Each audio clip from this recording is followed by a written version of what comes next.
પંચમહાલ જિલ્લામાં ખનીજ માફિયાઓ બેફામ બન્યા છે. ખનીજ માફિયાઓના સરકારી અધિકારીઓની ગાડીઓની રેકી કરતા વોટ્સએપ ગ્રુપના સંવાદો વાયરલ થયા છે. સરકારી અધિકારીઓના વાહનો ઓફિસથી નીકળતા વેત જ કથિત જાસૂસીના મેસેજ શરૂ થઈ જતા હોવાનો દાવો છે. ગોધરા અને કાલોલના અલગ લોકેશન ખનીજ માફિયાઓએ બનાવેલા વોટ્સએપ ગ્રુપમાં શેર કરાતા હોવાનો આરોપ છે.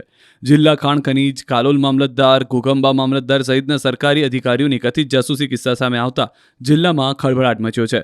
આરોપીઓ ગાડીનો નંબર અને રૂટનો ઓડિયો વિડીયો મેસેજ કરી ગ્રુપમાં જાણ કરે છે, જેથી ખનીજ માફિયાઓને સતર્ક થવાનો મોકો મળી જતો હોવાનો દાવો છે. રેતી, માટી અને લાકડાની મોટા પાયે ચોરી કરતા માફિયાઓ અધિકારીઓના આગમન પૂર્વે જ જાણકારી મળી જતા બધું જ સગેવગે કરી લેતા હોવાનો દાવો છે. જોકે વાયરલ ઓડિયોમાં કેટલું તથ્ય છે તે અંગે ટેકનિકલ તપાસ બાદ જ વિગતો સામે આવી શકે તેમ છે.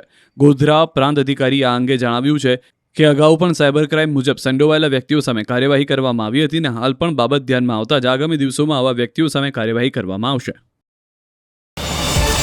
QR કોડ સ્કેન કરો અને ડાઉનલોડ કરો ન્યૂઝ 18 એપ. મેળવો ગુજરાત અને દેશ દુનિયાની પળે પળની અપડેટ્સ.